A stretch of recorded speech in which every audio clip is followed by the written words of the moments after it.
السلام علیکم ورحمۃ اللہ وبرکاتہ۔ الحمد للہ حمدا کثیرا طیبا مبارکا فیہ،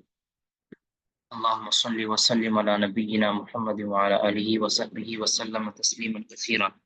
رب اشرح لي صدری ويسر لي امری واحلل عقدۃ من لسانی یفقهوا قولی۔ اللهم انفعنا بما علمتنا وعلمنا ما ينفعنا وزدنا علما۔ جی یہ آواز میری صحیح آ رہی ہے؟ جی شیخ محترم بالکل صحیح آ رہی ہے۔ اچھا، دوسرا یہ کہ اسکرین جو شیئرنگ ہے یہ بالکل صحیح ہو رہا ہے؟ جی یہ بھی کلیئر ہے۔ جی ٹھیک ہے۔ جی ہمارا جو سبق چل رہا تھا جو کسی وجہ سے رہ گیا، وقال بعض الناس کہتے ہیں کہ ان اشترا دارن بعشرین الف درہم، اگر کوئی شخص 20,000 درہم کے عوض ایک گھر خریدے، یعنی سودا ان کا ایک 20,000 دینار پر ہو، 20,000 درہم پر ہو، تو فلا باس ان یحتالا، تو کہتے کوئی حرج نہیں ہے کہ وہ ہیلا کر سکتا ہے، حتیٰ یشتری الدارا، حتیٰ کہ وہ اس اپنے گھر کو خرید لے، اس کے گھر کو خرید لے بعشرین الف درہم، 20,000 درہم پر، یعنی سودا یا ریٹ ان کا یہی طے ہو کہ 20,000 درہم۔ اب آگے ہیلا کیا کرتا ہے؟ اس حق شفا سے بچنے کے لیے ہیلا یہ کرتا ہے کہ پھر 20,000 درہم پہ سودا طے ہوا، وَيَنْقُدَهُ 9,000 درہم، پھر وہ 9,000 درہم نقد دیتا ہے، اسی طرح وہ 900 درہم و 99، یعنی 9,999 درہم وہ نقد دے دیتا ہے۔ باقی کے جو 10,000 ایک درہم جو باقی رہ جاتا ہے، اس کے بدلے وہ کیا کرتا ہے؟ وَيَنْقُدَهُ، اور اس کو نقدی کے صورت میں دے دیتا ہے، دینار، ایک دینار، بما بقی من العشرین الف، باقی ماندہ 20,000 میں سے، باقی 20,000 میں سے جو باقی رہ گئے تھے اس کے عوض اس کو ایک دینار دے دیتا ہے۔ گویا وہ ایک تو اپنے اس گھر کی قیمت لیتا ہے، یعنی 20,000 درہم اس کی طے ہوتی ہے قیمت، اور وہ کیا کرتا ہے کہ 9,999 تو اس کو نقدی کی صورت میں درہم دے دیتا ہے، باقی کے جو 10,000 ایک درہم ہے اس کے اندر وہ ہیلا کرتا ہے کہ اس کو وہ کرنسی تبدیل کرنے کی صورت کے اندر نا، آپ جانتے ہیں نا کہ جب سونا کی چاندی کے ساتھ بے کی جائے، یا ایک جنس کی دوسری جنس کے ساتھ بے کی جائے، تو اس کے اندر کمی پیشی کی جا سکتی ہے اپنی مرضی سے۔ مثال کے طور پر کہے میں یہ ایک تولہ سونا ہے، میں آپ سے 1,00,000 روپے کا خریدتا ہوں، دوسرا اگر دونوں چاہتے ہیں تو ایک کے تولے کو وہ 2 لاکھ میں بھی خرید سکتے ہیں، بیچ سکتے ہیں، یہ تو ان کی مرضی ہے نا۔ تو یہ کیا کرتے ہیں کہ ایک دینار دیتے ہیں، ایک دینار کی بے کرتے ہیں، کتنے؟ 10,000 ایک درہم کے بدلے میں، گویا وہ بے صرف کرتے ہیں، اس کو کرنسی کی بے کہتے ہیں، یہ ہیلا کرنے کے لیے، تاکہ اصل قیمت اس کی اتنی ہی تھی 10,000 درہم اور 10,000 یا کچھ درہم، لیکن وہ 20,000 اس نے رکھے تھے تاکہ آگے جو پڑوسی کا جو حق شفا ہے اس سے بچنے کے لیے۔ اب کیا کرتے ہیں؟ کہتے ہیں فَإِن طَلَبَ الشَّفِيعُ، اب اگر وہ جو حق شفا والا جو پڑوسی ہے وہ اگر مطالبہ کرے، آخذہ، تو وہ اپنے مطالبے کو حق شفا کی صورت میں جو اپنے اس گھر کو وہ لے سکتا ہے بعشرین الف درہم، 20,000 درہم کے عوض۔ اب 20,000 درہم کے عوض لے سکتا ہے، یہ اس کے پاس ایک راستہ ہے۔ وَإِلَّا فَلَا سَبِيلَ لَهُ عَلَى الدَّارِ، ورنہ اس کے پاس کوئی راستہ نہیں ہے گھر کو لینے کا، ٹھیک ہے؟ وہ 20,000 کا سودا طے ہوا تھا، باقی جو انہوں نے اپنا ہیلا کر کے اس کی قیمت کو کم کیا ہے، باقی فی نفسی ہی جو سودا طے ہوا تھا وہ 20,000 کا ہی ہوا تھا۔ تو لہٰذا کہتے اگر وہ لینا چاہتا ہے تو 20,000 دے دے، اور چونکہ 20,000 وہ دے نہیں سکتا ہے کیونکہ اس کی قیمت بہت زیادہ ہے، اتنی تو قیمت بنتی نہیں ہے، تو اس لیے یہ ہیلا کر کے انہوں نے حق شفا سے اس کو محروم کرنے کی کوشش کی ہے۔ کہتے اگر لینا ہے تو لے لے، نہیں تو پھر اس کے پاس اور تو کوئی راستہ ہی نہیں ہے 20,000 کے علاوہ۔ کہتے ہیں فَإِنِ اسْتُحِقَّتِ الدَّارُ، اب اگر وہ گھر جو بیچا گیا ہے، یعنی جو فروخت کنندہ نے بیچا ہے گھر، اگر اس گھر کا کوئی حصے دار ہے، یعنی گویا وہ جو جس نے فروخت کیا ہے گھر، وہ اس کا گھر ہی نہیں ہے، یا گھر ہے لیکن اس کے اندر اس کا کوئی حصے دار ہے، پارٹنر ہے، اور وہ بیچنا ہی نہیں چاہتا وہ، ٹھیک ہے، تو اب وہ چونکہ گھر کو واپس کرنا ہوگا اور قیمت بھی بظاہر ہے واپس کرنی، کہتے فَإِنِ اسْتُحِقَّتِ الدَّارَ، اگر گھر کا فَإِنِ اسْتُحِقَّتِ الدَّارُ، اگر اس گھر کا کوئی حقدار پیدا ہو جاتا ہے تو راجع المشتری، تو خریدنے والا لوٹے گا یا واپس لے گا علی البائی، فروخت کرنے والے سے، بما دفع الیہ، اتنی ہی قیمت، اتنی ہی چیزیں، وہی مال واپس لے گا جو اس نے اس کو دیا ہے، یعنی کتنا دیا تھا، وہ کیا ہے، وَهُوَ تِسْعَةُ آلَافِ دِرْہَمٍ، وہ کیا تھا، 9,000 درہم، وَتِسْعُونَ دِرْہَمًا وَدِینَارٌ، وہ کتنا تھا، 9,999 درہم اور 1 دینار، یہی اس سے لیا تھا نا، یعنی جتنا قبض کیا تھا، جتنا اس سے لیا تھا، اپنے قبض میں کیا تھا، اتنا ہی وہ اس کو واپس کرے گا اگر کسی گھر کا حقدار پیدا ہو جاتا ہے، حقدار اپنا حق واپس لیتا ہے۔ کیوں کہتے ہیں، اس کی وجہ کہ لِأَنَّ الْبَيْعَ حِينَ اسْتُحِقَّ، جب کسی بھی بے کے اندر، کسی بھی چیز کی بے کے اندر کوئی حقدار پیدا ہو جاتا ہے تو فَإِنَّهُ يَرُدُّهَا، سوری، انتقلت الصرف فی الدینار، تو پھر دینار کے اندر جو صرف ہوا تھا نا، دینار کے اندر جو بے صرف ہوئی تھی وہ ختم ہو جائے گی، ٹھیک ہے، اس لیے اس نے صرف اور صرف وہی لینا ہے جو اس نے قبض کیا تھا، جو 1 دینار کو اس نے لیا تھا نا، ایک 10,000 ایک درہم کے، بس وہ والا جو معاملہ ہے وہ ختم ہو جائے گا، جو اس نے وہ معاملہ کیا تھا وہ ختم ہو جائے گا۔ کہتے آگے کہتے ہیں فَإِنْ وَجَدَ بِهَذِهِ الدَّارَ عَيْبًا، اگر تو وہ پاتا ہے اس گھر کے اندر کوئی عیب، یعنی خریدنے والا اس کے اندر کوئی عیب پاتا ہے، اب یہ تناقض بیان کر رہے ہیں، ایک طرف تو کہہ رہے ہیں کہ جب اس حقدار پیدا ہو جائے گا اس گھر کا تو پھر اتنی ہی قیمت واپس کرنی ہے جتنی اس نے قبض کی ہے، لیکن دوسری طرف وہ کیا کہتے ہیں کہ فَإِنْ وَجَدَ بِهَذِهِ الدَّارَ عَيْبًا، اگر اس گھر کے اندر کوئی عیب پیدا ہو جاتا ہے، یا عیب اس کو معلوم ہوتا ہے کہ جو پہلے عیب نہیں تھا اس نے بتایا ہی نہیں تھا، ولم تستحق، اور اس کا حقدار بھی پیدا نہیں ہوتا، صرف اور صرف عیب اس کے اندر اس کو معلوم ہوتا ہے، مشتری کو، یعنی خریدنے والے کو پتہ لگتا ہے کہ یہ تو گھر عیب دار ہے، اب وہ چونکہ اس نے اپنی قیمت واپس لینی ہے، اب کہتے ہیں جب واپس لینی ہے تو قیمت کتنی لینی ہے، فَإِنَّهُ يَرُدُّهَا عَلَيْهِ بِعِشْرِينَ أَلْفَ دِرْہَم، کہتے پھر اگر وہ اپنے گھر کو گھر واپس کر دیتا ہے، کہتے ہیں میری بھی قیمت مجھے واپس کرو، کہتے پھر اس صورت کے اندر وہ 20,000 درہم لے گا، واپس لے سکتا ہے، یہ تناقض ہے، کہتے بھی ایک طرف جب استحقاق پیدا ہوتا ہے، کوئی مستحق اس کا حقدار پیدا ہو جاتا ہے، تو اس صورت میں کہتے ہو کہ اتنے ہی لینے ہیں جتنا اس نے قبض کیے ہیں، اور دوسری طرف جب کوئی عیب کی وجہ سے وہ اپنی چیز کو واپس اس چیز کو واپس دیتا ہے اور اپنی قیمت واپس لیتا ہے، تو کہتے پھر اتنی لینی ہے جتنی طے ہوئی تھی، اس کے اندر جتنی قبض کی تھی اتنی نہیں لینی، بلکہ جتنی طے ہوئی تھی اتنی، کہتے یہ واضح تناقض ہے، جبکہ درست مسئلہ ان دونوں کے اندر یہ ہے کہ جتنی قبض کی ہے، جتنی دی ہے، چاہے ہیلے کے ساتھ ہی کیوں نہ ہو، جتنی دی ہے اتنی ہی واپس لینی ہے، ٹھیک ہے، کہتے فاجاز، تو اس سے بعض الناس نے، یعنی ابو حنیفہ رحمہ اللہ نے، فاجاز حاض الخداع بین المسلمین، اس نے یہ دھوکہ دڑی مسلمانوں کے اندر جائز قرار دے دی ہے، وقال النبی صلی اللہ علیہ وسلم، جبکہ نبی صلی اللہ علیہ وسلم نے فرمایا تھا لا داع ولا خبثۃ ولا غائلہ، نبی صلی اللہ علیہ وسلم نے فرمایا تھا کہ نہ تو کوئی بیماری، داع کا مطلب کوئی فراڈ، کوئی بیماری، ولا خبثۃ، نہ کوئی خباثت، ولا غائلۃ، نہ ہی کوئی دھوکہ دڑی، یہ بالکل ہی خرید و فروخت کے اندر نہیں ہوگی، نبی صلی اللہ علیہ وسلم نے ان چیزوں سے منع کیا ہے، اور یہ اس خرید و فروخت کے اندر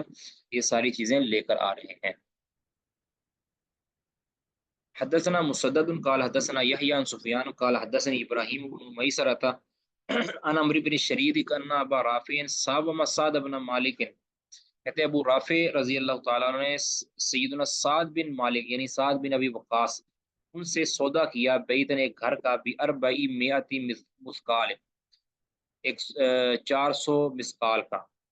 وقال اور ساتھ یہ بھی کہا کہ لولا انی سمیت رسول اللہ سمیت النبی صلی اللہ علیہ وسلم یقول، اگر میں نے نبی صلی اللہ علیہ وسلم کو یہ فرماتے ہوئے نہ سنا ہوتا کہ الجار احق بسقبتی ہی سقبی ہی، کہ پڑوس اپنے پڑوس کی وجہ سے زیادہ حقدار ہے کسی بھی چیز کی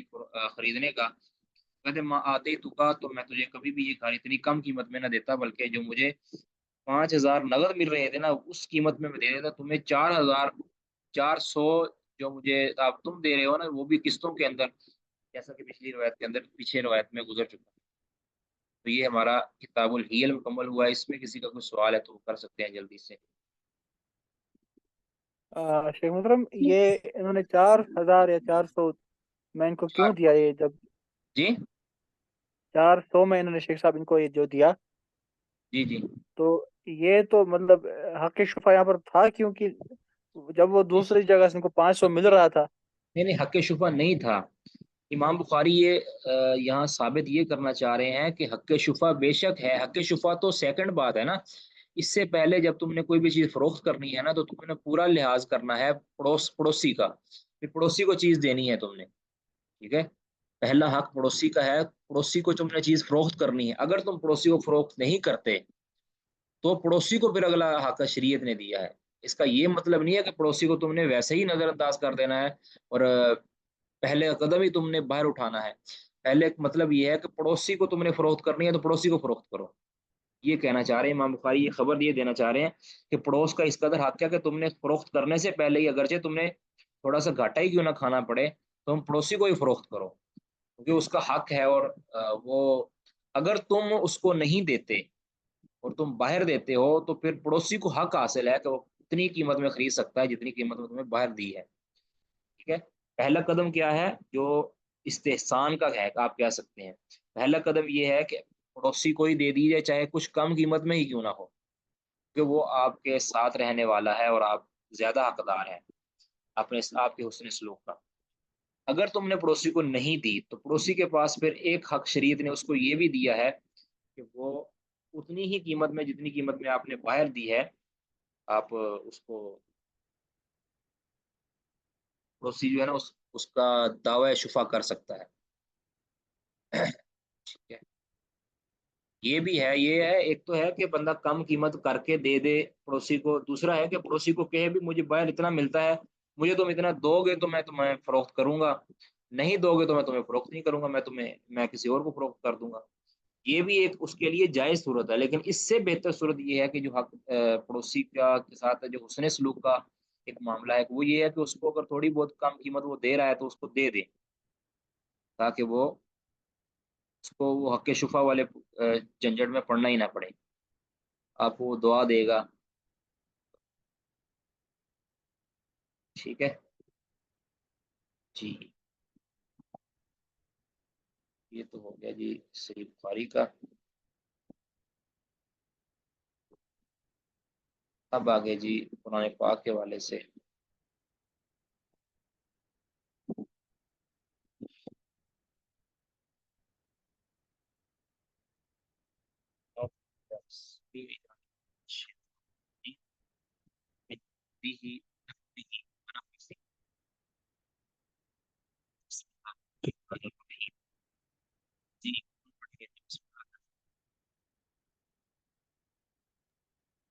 شیخ محترم آپ کی آواز صحیح نہیں آ رہی۔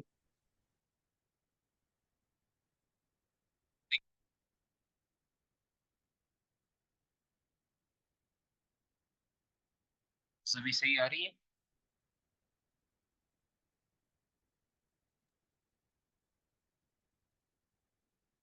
شیخ محترم ٹھیک ہے، لیکن پہلے سے پہلے کے برابر نہیں آ رہی۔ یہ کیا وجہ ہے؟ شاید یہ شیخ صاحب نیٹ کا مسئلہ ہے۔ جو دوپہر کو جو کلاس ہوئی تھی اس میں بھی بالکل آواز نہیں آ رہی تھی۔ شیخ صاحب اس میں تو آخری جس میں نے سمجھی نہیں نا، وہ تو وہ آواز اتنی خراب تھی اس ٹائم میں سمجھ نہیں پاتا تھا۔ اچھا آپ جو اس ٹائم تھی نا اس ٹائم تو اصل میں لائٹ چلی گئی تھی، تو پھر میں نے وہ موبائل ڈیٹا سے جو ہے نا کلاس لی ہے، تو اس وجہ سے وہ نہیں آ رہی تھی، تو ابھی تو ہے نا وہ